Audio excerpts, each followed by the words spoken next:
ever been to Chinatown? The Chinese peanuts back up until the 80s used to be so delicious. They were small, and I thought it was Agent Orange in Vietnam or Indonesia that might have changed the flavor, but I think it's more like that old adage that if you have food cooked by people that are very miserable, that food is not going to be good and it tastes good, right? Have you ever heard of that? Like, you don't eat food by people that are miserable and can't stand it? Like, you got to realize that that's what happened. And why I want to do this is because I just found this weirdo. And he said, if you want to see, well, I don't even want to show you how he moves because I don't want you to have nightmares, the way his body language is. But he said, when communism fails, he says, well, what about China? That didn't fail. That's the most successful economy on earth. I beg to differ. Because I have some real history from China. I mean, I ignored it all this time because, you see, we were never told by our parents and grandparents about the past because it's a big shame. It's so embarrassing to be abused. If you know of any woman who's been abused by her husband, chances are she's not going to tell her best friends or mother or whatever. You know why? It's a big shame. It's a big fucking disgrace. And that's what's been happening in China. I love the way Pete Townsend walks, by the way. If you look at the picture of this guy on the thing, he's changed.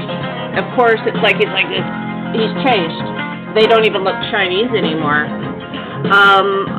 Plums, these Chiang Mai plums, everything has changed. The recipe is different. It tastes depressing. I remember when I was a kid, both my grandmothers would buy me Chinese treats, like the Lihan Moya, we called it Wam Moya, but they had no aspartame in it then. Everything made in China has been slowly becoming more and more depressing. I'm not kidding, it's extremely depressing. And yet this guy, what's his name again?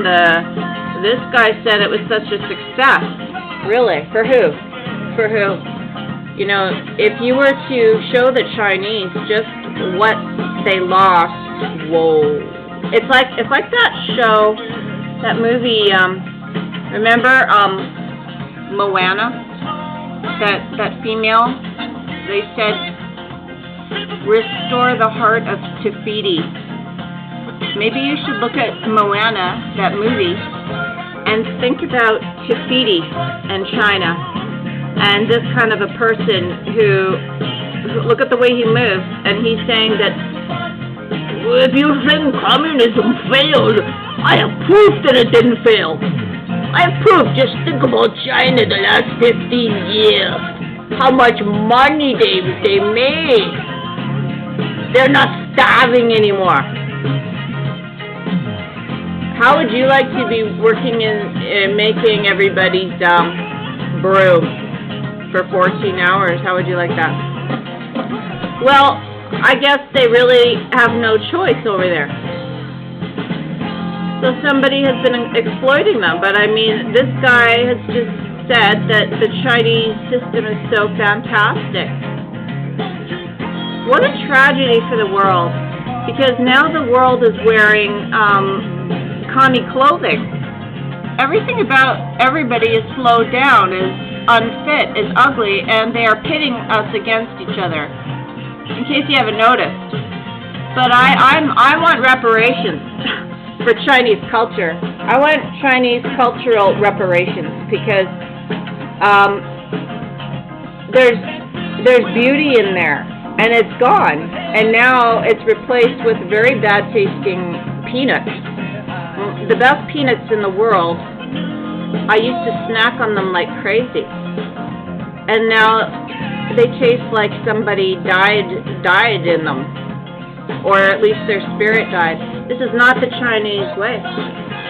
In fact, the native Indians, when they talked about the 4 colors of the medicine wheel, white is the head, the brain, Yellow is the heart. Where's the heart?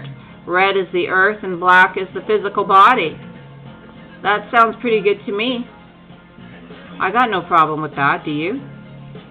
But we have to restore the heart to Te Fiti.